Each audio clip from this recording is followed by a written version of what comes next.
aho tuzaba nta marira, aho tuzaba tutikanga ikibi, niho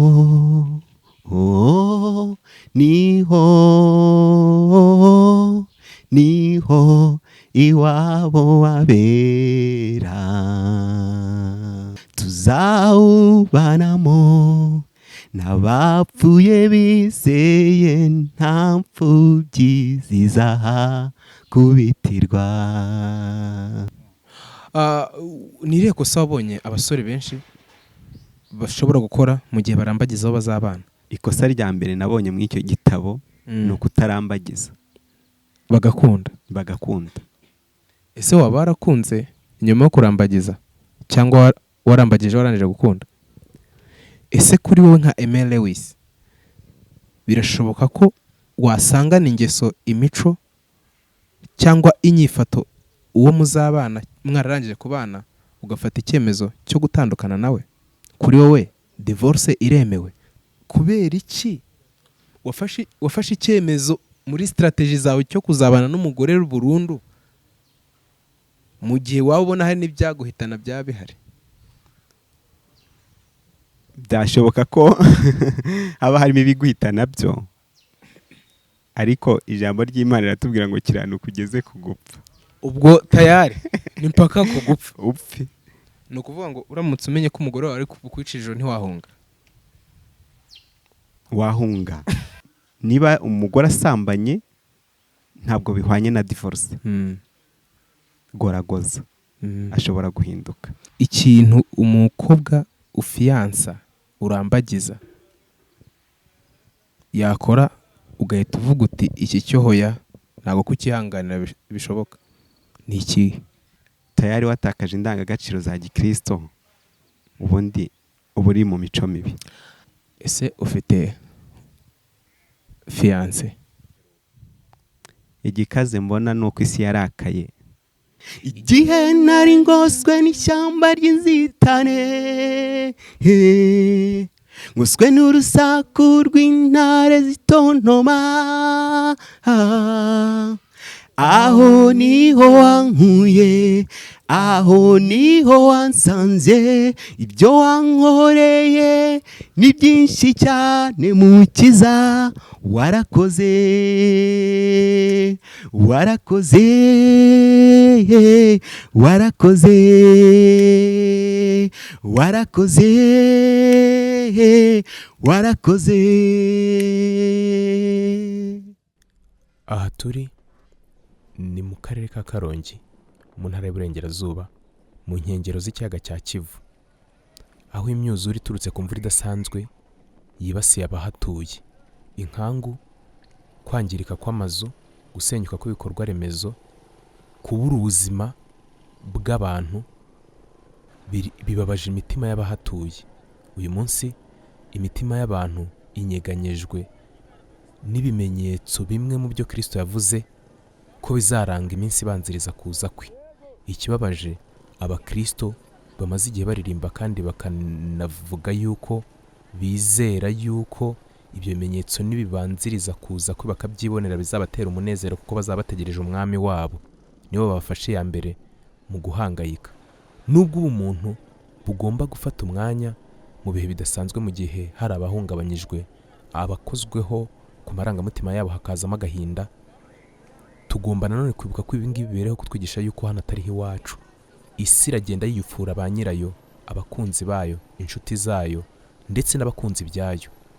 Ubu nubwo ubuzima bwa benshi bwahagendeye, imitungo ya benshi ikahaburira, ariko Imana ifite ubufasha ishobora gutanga.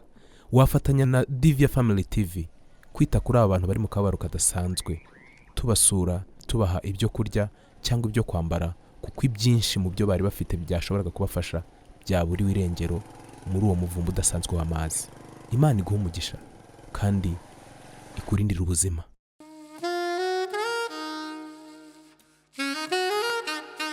Twizera ko ukomeye kandi ukomejwe n'Imana. Lewis ni muntu ki? Lewis ni umusore kandi umukristo, Ndi umwizera w'itorero ry'Abadventiste umunsi wa karindwi. Mu buzima busanzwe ukora iki? Mu buzima busanzwe nkora ibijyanye n'ubukerarugendo n'amahoteli. Yego. Yego. Ukaba uri umunyempano? Yes, nkaba mbifatanya no kuririmba. Yego. Yego, nkabikora nk'umurimo w'Imana. Uratwibwira nk'umuririmbyi? Aho tuzaba nta marira, aho tuzaba tutikanga ikibi, niho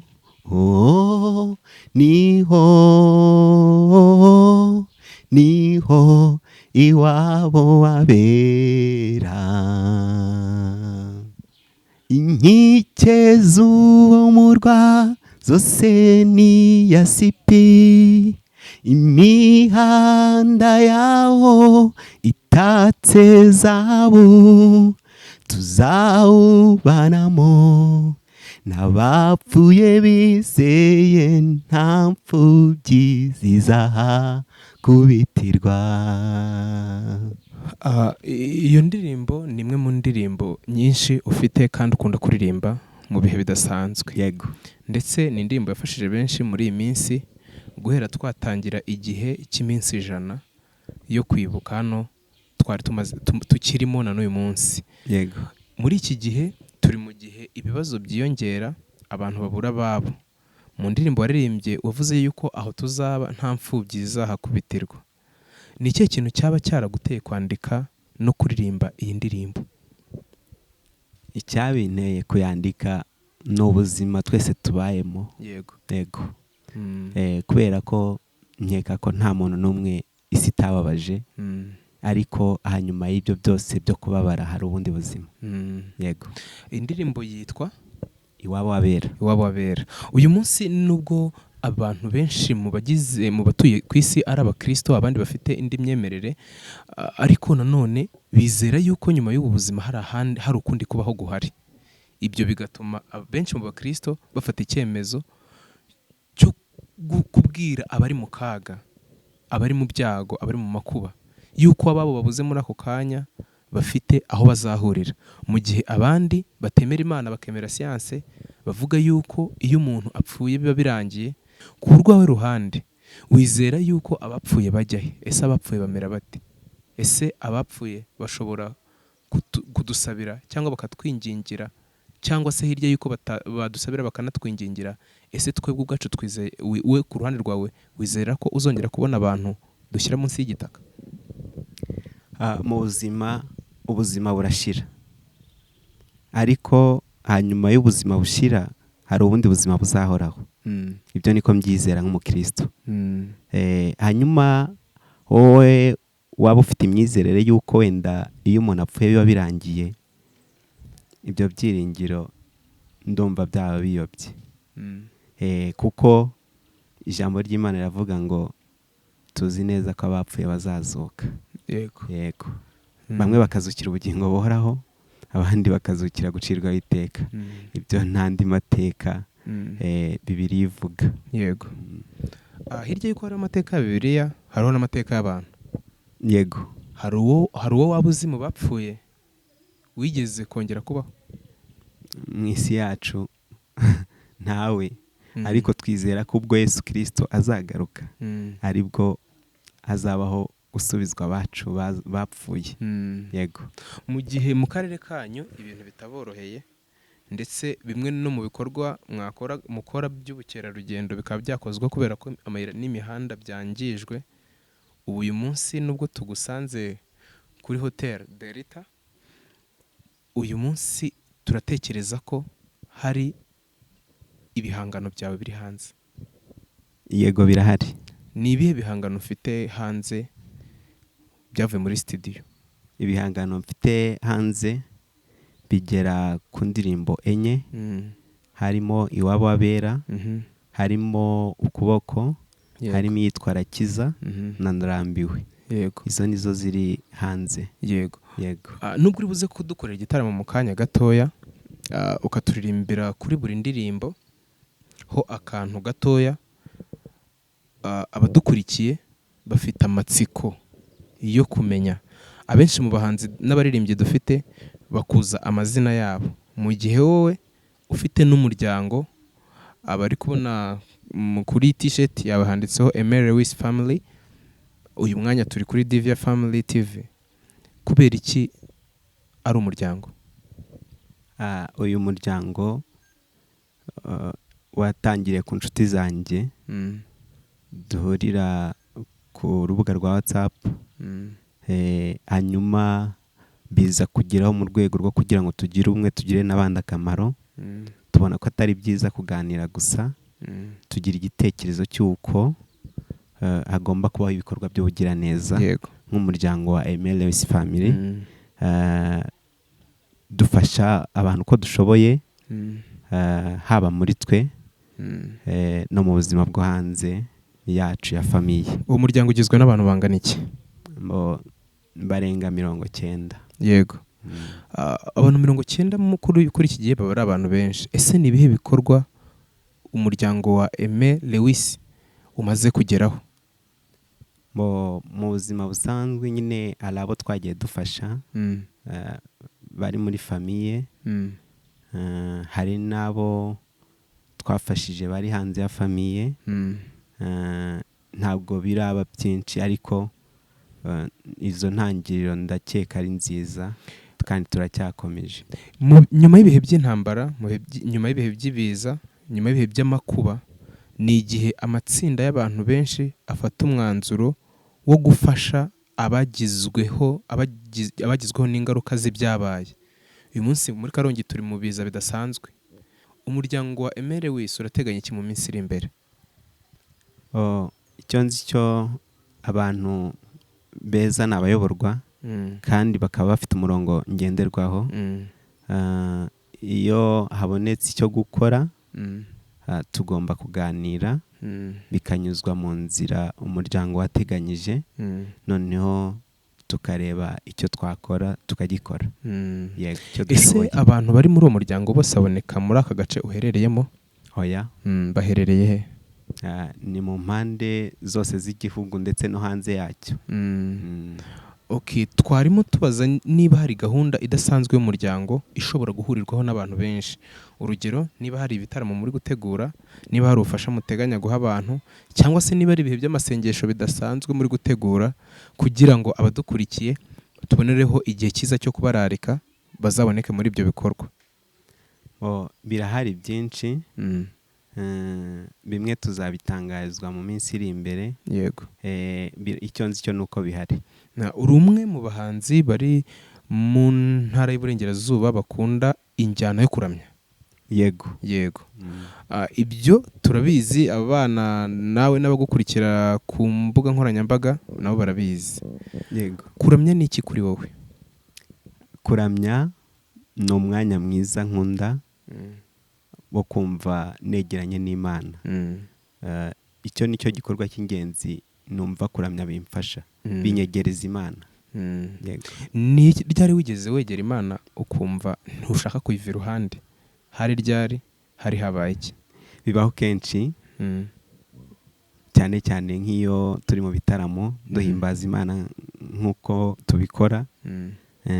Ntago navuga ngo ni uyu munsi, ariko igihe cyose turi kuririmba numva nazamutse. Uri umwe mu bahanzi bamaze kwandikira izina mu bitaramo bakunda kurira? Byabayeho. Amarira akaza. Byabayeho. Nyuma y'uko uvuye ku ruhimbi cyangwa kuri stage aho wataramiye, warize, wumva umerewe ute? Se wumva wakomezaga kuba muri bya bihe byo kuramya no kuba ufite amarangamutima menshi imbere y'Imana, cyangwa bumva ari icyasha kuko uba wafashwe n'amarangamutima yo kwegera Imana? Ibyo bintu nta wabiseka undi, nta nubwo ari ikimwaro, kuko nyine bituruka ku mutima unyuzwe cyangwa se wamenetse, kandi wamenwe n'ibyo urimo. Urumva rero ntabwo byabi icyasha. Uri umwe mu banditsi b'indirimbo bandikira amakorali atandukanye ndetse n'abaririmbyi. Ibyo ngibyo wenda ni amakuru tugufiteho. Ndagira ngo nkubaze niba atari ibanga, kwandika indirimbo ya korali bitandukanye no kwandika indirimbo yawe bwite? Biterwa na korali wandikira, kandi biterwa n'izo wowe ubwawe wiyandikiye cyangwa se umuririmbyi ku giti cye aririmba. Gusa nk'amakorari nandikiye amenshi aririmba ingandi. Muri Adventiste turabyumva. Noneho mu gihe nkangi zo nkunda kuririmba ziravanze, akenshi zirimo reggae, harimo n'iziri slow. Rero biterwa n'indirimbo uko uyishaka. Yego. Kwandika indirimbo bigusaba igihe kingana iki?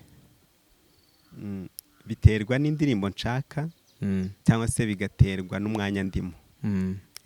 Gusa ntabwo bifata igihe kinini. Ubu se umuntu aguhaye topic nonaha byagusaba igihe kingana iki kugira ngo umubone byibura igitero kimwe na refure?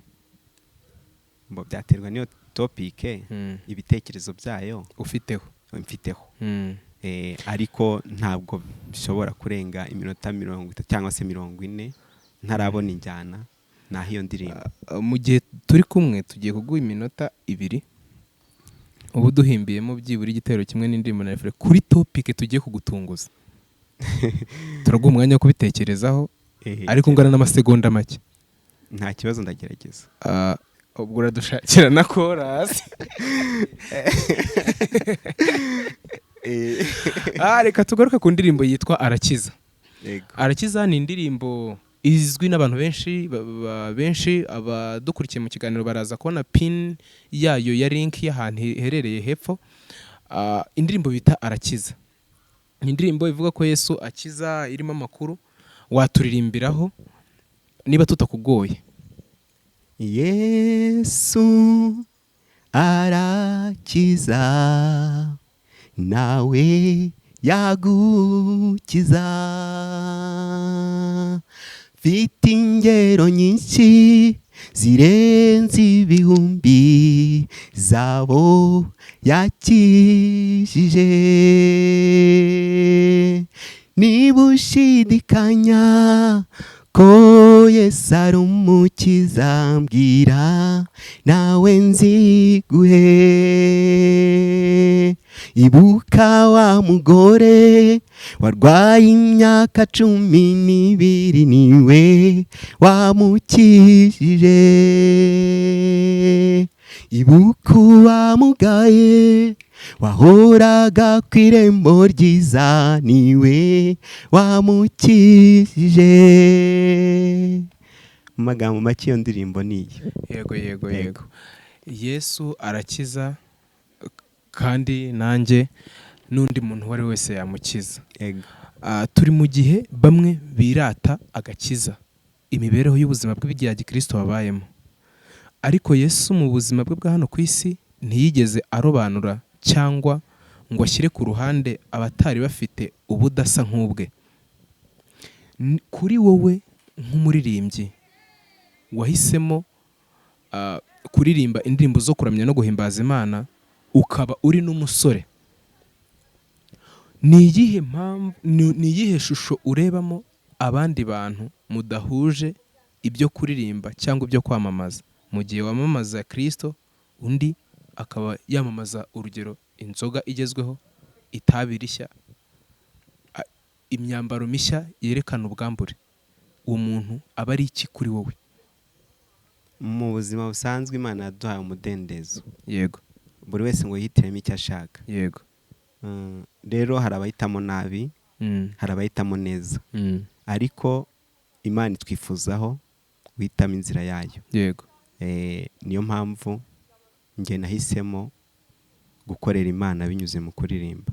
Umuntu w'umuhanzi w'umusore mugenzi wawe uririmba yamamaza inzoga, akamamaza itabi n'ibindi bintu bidahuye n'imyemerere yawe, kuva ku myambarire, imirire, iminywere n'ibindi, ubona kuri wowe uwo muntu yakubera inshuti ku ruhe rwego? Ese iyo mugendana uba wumva uri proud ye, unejejwe nawe nk'uko biri kubo muririmbana? Tubana nabo buri munsi.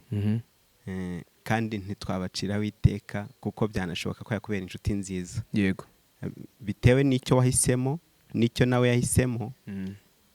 Gusa nk'umukunzi wanjye inshuti yanjye tubana mu buzima busanzwe, yego, nagerageza nkamuhindura, nkamwereka ibyo arimo n'ibyo ndimo aho bitandukaniye, byankundira akaba yahinduka n'umugisha, byakwanga nabwo nta kundi ni amahitamo ye, ariko turabana tu nta kibazo, ntabwo twabaciraho iteka. Uyu munsi niba Lewis afite ubushobozi bwo kubana n'umuntu badahuje inyifato n'imyemerere, kandi Bibiliya itubwira yuko kubana n'abantu babi byonona ingeso, Kristo nawe akaba yarashyizemo kuroze yuko yazanywe no gushaka bene abo bantu. Icyo ni kimwe mu byo Kristo yapfuye n'abafarisere bari bariho mu gihe cye. Babona ahuye na Mariya ari maraya, babona avuganye na Zakayo ari umukoresha w'ikoro nk'umuntu wari udafite amateka meza muri rubanda, baramunena. Iyo ubana n'abantu mudahuje ukwemera, ntugirire ubwoba ubwandu bashobora kugusigira, kwanduza imico, kwanduza izina nk'umuramyi, no kwanduza intekerezo z'ibyo ubona. Ubundi biterwa n'ibyo mujyanyemo nabo. Niba inshuti yanjye tubana muri ubwo buzima ivuze ati ngewe ngiye gusinda, izo mvugo zibahora zizi, ntabwo twarujyanamo, ntabwo mwakajyanamo, ntabwo twabijyanamo. Yego. Ariko niba mu buzima busanzwe duturanye, ntibivuze ko ndamubera umuturanyi mubi cyangwa se ngo muhe akato, ahubwo turabana mu buzima busanzwe nyine. Gusa ibyo tutajyanamo ni ibiba agiye gukora. Rero Kristo niwe rugero, niba yarabikoze natwe tumwigireho. Yego, nicyo gisubizo numva. Mu gihe abantu benshi cyangwa se umubare nyamwinshi w'abantu unejejwe no kugera ku gisubizo cy'icyo Kristo abasaba, bagenda bishyiriraho amategeko y'abagenga imibanire y'abakijijwe n'abatarakijijwe. Umuririmbyi yagaragara ari kumwe mu nzira n'usinda, icyasha kigafata uririmba, itangazamakuru rikamugeraho ngo rimufatiye anywa cyangwa agendana n'abanywi. Wowe iyo ubonye umuntu ukora ibintu utemera aje mu rusengero bwa mbere, utazi ikimuzanye, utekereza ko aje kugira ate? Muri njye ndashima. Yego. Kuko ikimuzanye ku rusengero nicyo tuhakorera. Yego. Ntabwo ndabona igisambo ku rusengero ngo mpite numva ko icya mbere kirakora ari ukwiba. Yego. Ahubwo ndahita ntekereza ko cyahindutse kije gushaka imibereho mishya. Noneho iyo ubonye umuntu mwabanaga, mubana mu rusengero, muri korali cyangwa muri groupe cyangwa muri famiye y'urusengero, abivuyemo akajya kwiba, akica, akanyaga cyangwa agakora ibindi bintu bihabanye n'imyemerere, umufata nk'umuntu wabaye ate? Ahora babara kuko bavuye mu murongo mwiza. Yego. Ni ubuhe butabazi bw'ibanze akorerwa buguturutseho? Icya mbere uramusura kandi ukamwigisha, ukamuganiriza. Yego. Ibyo bitabashije kumuhindura nta kindi uba wakora. Benshi mu banditsi b'indirimbo n'ab'ibitabo n'abandi bantu bakunda ibintu by'ubwenge, abenshi bakunze kuba basomyi cyangwa abantu bakunda gukora ingendo ndende bashakisha kumenya kugira ngo ubwonko bwabo butyare. Ni ikihe kintu ukunda kugira ngo ubwonko bwawe bugire ubugi? Icya mbere ni ukubukoresha. Ubukoresha iki ute? Nshobora gusoma, nshobora gutembera nkaburuhura, ngira ngo ibyo mbasha gukora bike n'ibyo. Hari igitabo waba waragisomye byibura kimwe ukakirangiza? No kugenda nsomaho gake gake.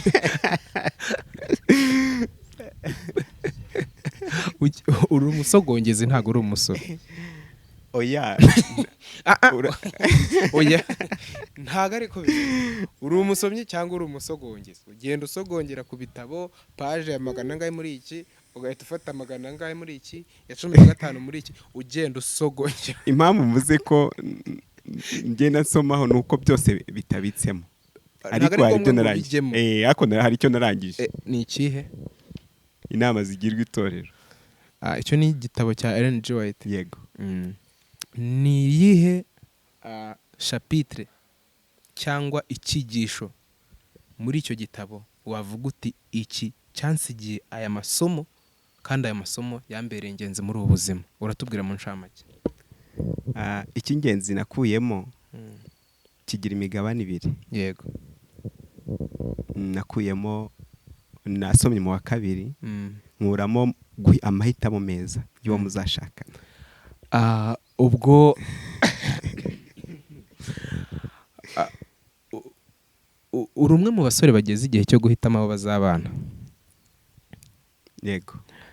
Ni ikihe kintu umukobwa mubo urambagiza ashobora gukora ukurikije ibyo wasomye ugahita uvuga uti inshuti yanjye Imana ibe igutembereza? Icya mbere ni ukuba atanyiyumvamo. Ni irihe kosa wabonye abasore benshi bashobora gukora mu gihe barambagiza abo bazabana? Ikosa rya mbere nabonye muri icyo gitabo ni ukutarambagiza bagakunda. Ese waba warakunze nyuma yo kurambagiza cyangwa warambagije warangije gukunda? Ubundi iyo bibaye byiza ubanza kurambagiza ukajya wakurikiza. Wewe wabanje iki? Nararambagije. None se ubukwe buri ryari? Urarambagiza warangiza ugakunda. Ngaho twibwire. Ntabwo iyo ukunze uhita ukora ubukwe. Twibwirire ubukwe buri ryari inshuti yanjye.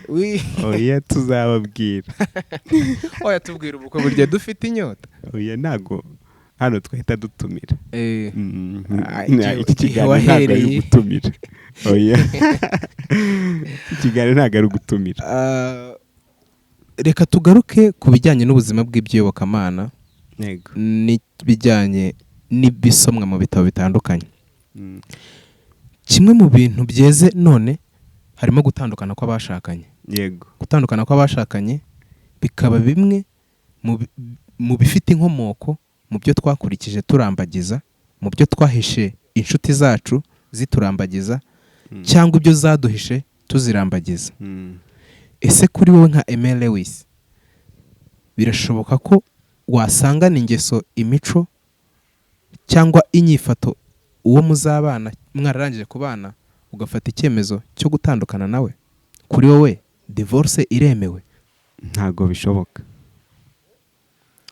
Niba uri umukristo wasomye Bibiliya, hari iyo basezeranya abazabana bavuga yuko bazatandukanywa n'urupfu. Yego.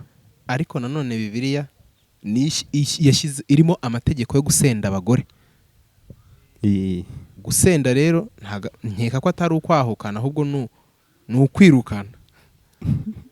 Yego.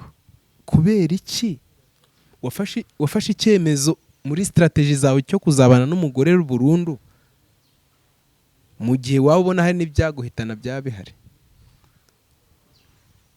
Byashoboka ko haba harimo ibiguhitana byo, ariko ijambo ry'Imana riratubwira ngo kiranuka ugeze ku gupfa. Ubwo tayari ni mpaka ku gupfa upfe. Oya ni wowe njyewe mfise. Oya ndavuga nanjye napfa nawe wapfa. Urahitamo kimwe. Wowe wahisemo mpaka upfuye. Kiranuka ugeze ku gupfa, to niko ijambo ry'Imana rivuga. Ni ukuvuga ngo uramutse umenye ko umugore wawe ari kukwicira ntiwahunga? Wahunga ugakiza ubuzima, ariko ntibikuyeho ko ari uwawe.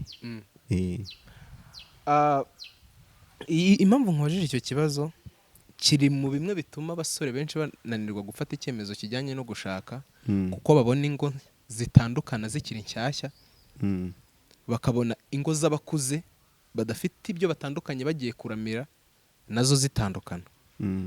Bimwe rero mu nkomoko z'ibyo bibazo bihera mu irambagiza. Ibyo bigatuma abantu bafata umwanzuro ko kutazagumana nk'uko bari barabyiyemeje.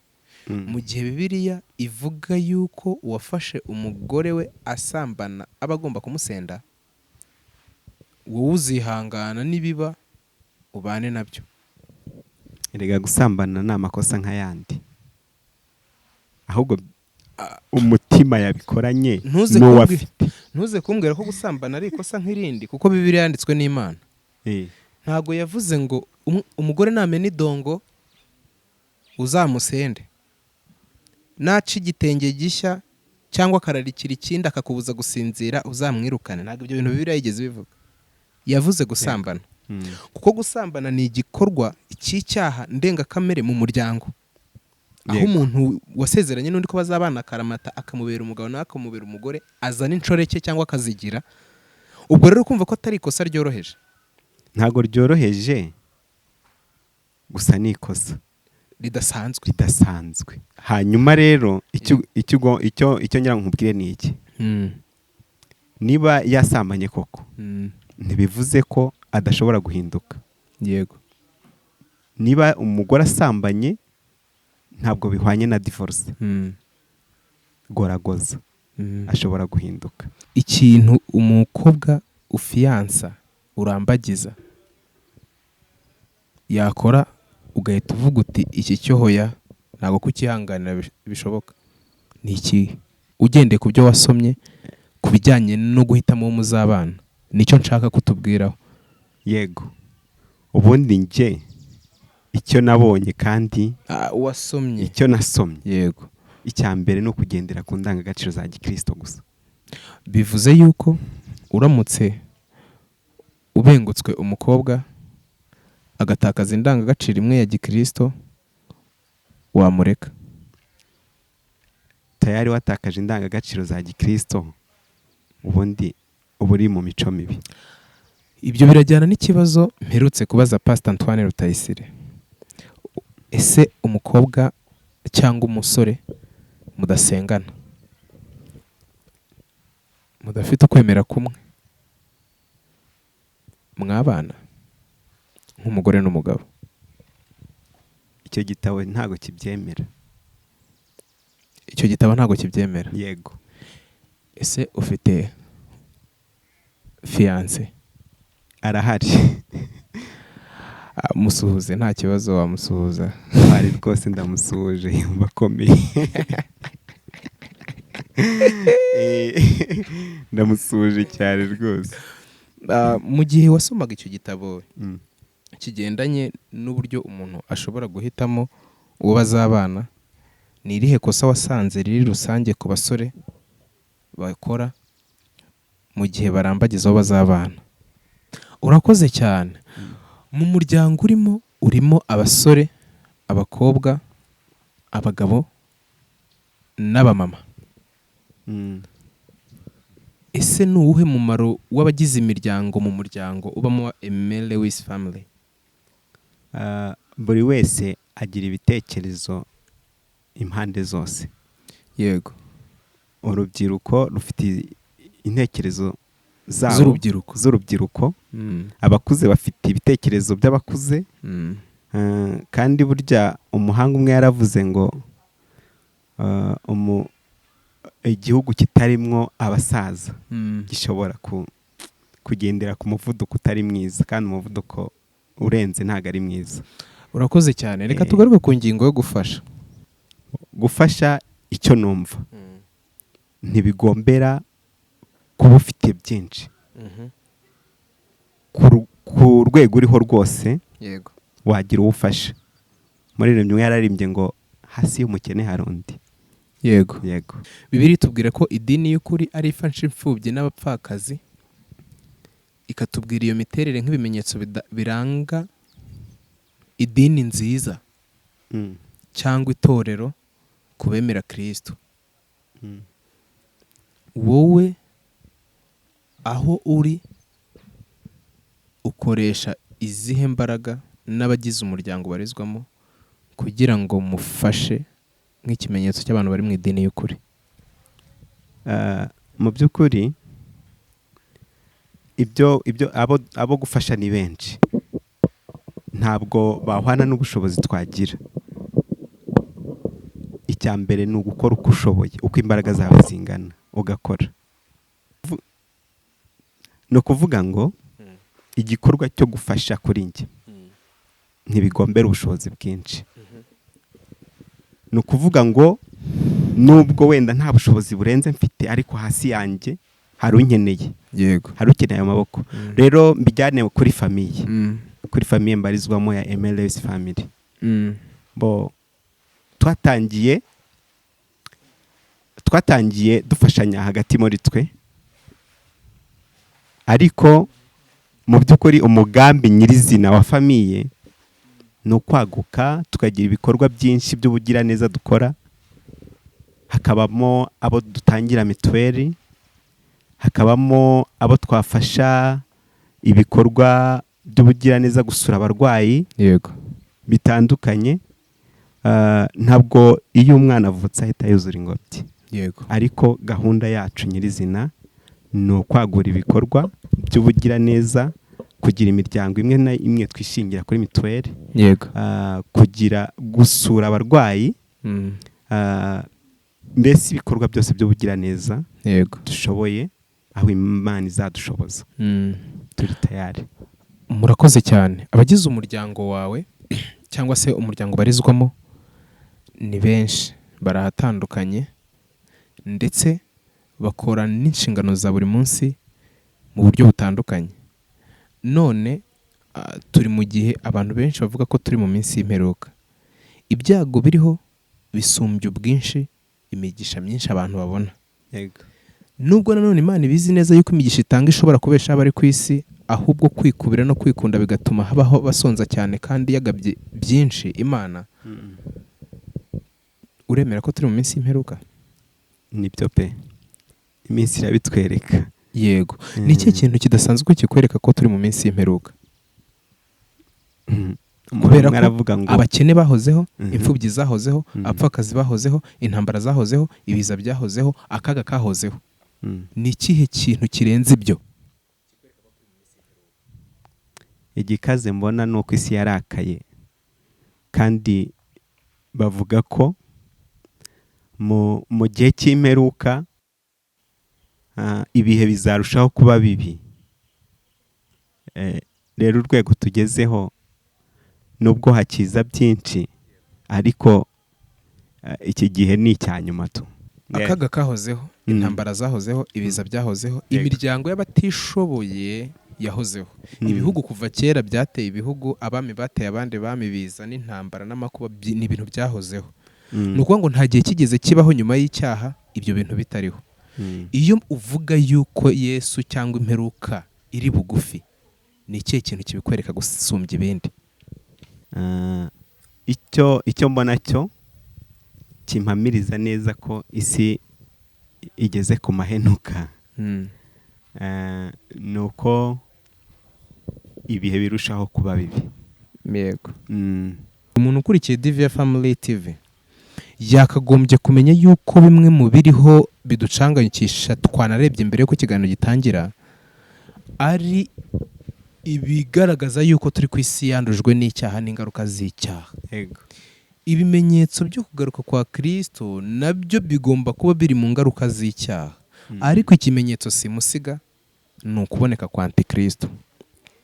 Dusoza ikiganiro, uri umuririmbyi kandi uri umuhanzi, ukaba n'umwanditsi w'indirimbo, turagusaba kugira ngo uturirimbire ubohotse. Ihari isoko iva nk'amaraso yo mu minsi Imanuweli,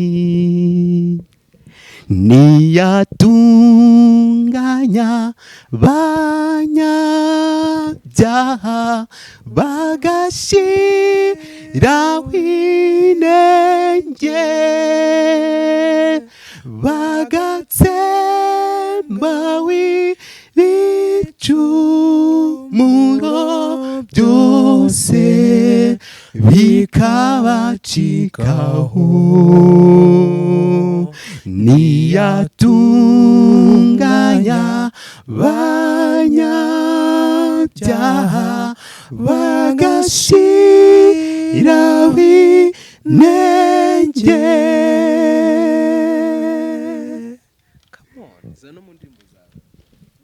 Ukuboko kwawe kwaranzahuye, ineza yawe yangezeho, ijwi ryawe ryaravuze ndumva ritegeka ngo mbeho, igihe nari ngoswe n'ishyamba ry'inzitane, ngoswe n'urusaku rw'intare zitontoma, aho niho wankuye, aho niho wansanze, ibyo wankoreye ni byinshi cyane mukiza, warakoze warakoze warakoze warakoze warakoze. Ni muri Yesu Kristo mu mibabaro ye no mu rupfu rwiwe, Imana yiyungiyemo natwe ntiyabaye ikitubaraho gukiranirwa kwacu, utarigeze kumenya icyaha, Imana yamuhinduye icyaha ku bwacu, imutanga mu maboko y'abanyabyaha baramubamba, asohoza ibyanditswe kuri twe, atanga ubugingo bwe kugera ku gupfa, kugira ngo aronke ubugingo bwa benshi.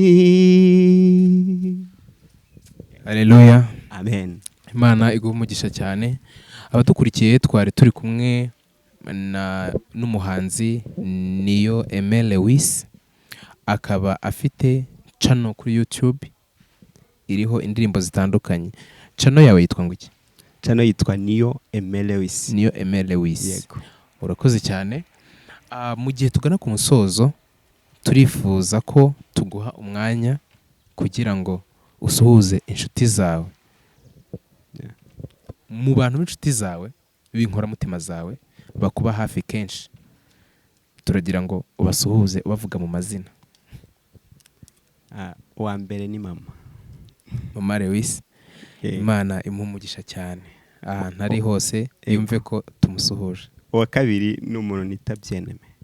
Uwa gatatu ndagusuhuje. Dusuhuze abantu badukurikiye kuri DV Family TV, hari abari mu Rwanda, hari abari mu mahanga, turabashuhuje. Imana ibaho umugisha. Turashuhuza abantu bari mu Rapide, abari mu Michigan, Tisene, Udaho, turabona ko mudukurikiye kandi rwose pe turabazirikana. Abantu bari Texas turababona, ndetse twishimiye gukomeza kunogerwa n'inama ndetse n'ukuntu mukurikirana ibiganiro bya DV Family TV. Dusuhuza David ni umuntu wacu cyane. David ni umuntu wacu cyane. Turakomeza kubakurikira kandi namwe mudukurikira, turabakunda cyane. Uyu munsi twari turi kumwe n'umuhanzi Lewis. Niyo ni umusore uzamutse neza mu ndirimbo zo kuramya Imana no guhimbaza, ni umwanditsi mwiza w'indirimbo ku makorari. Ubwo tubahaye karibu, abakeneye indirimbo bamugana akabandikira, especialement ku bantu bandika indirimbo z'ingande, bamube hafi cyane. Afite amagambo n'ubuhanga mu myandikire ye. Abakurikirana indirimbo ze baze kureba kuri channel ye hasi baraza kubibona, kandi Imana ibaho umugisha rwose. Tugana ku musozo, turifuza yuko dushyira mu biganza by'Imana ukadusengera. Dusenga Imana. Yego. Ndagushima Mana yanjye kandi Imana yacu, ko warinze buri muntu wese ukaba ujyagaze ku bugingo bwe, uhabwa icyubahiro. Amen. Kandi nkuragije buri wese uri kutwumva muri iki kiganiro, ndasabye ngo uzamuhe umugisha wawe. Amen. Uturinde kandi uduhe amahoro mu izina rya Yesu. Amen.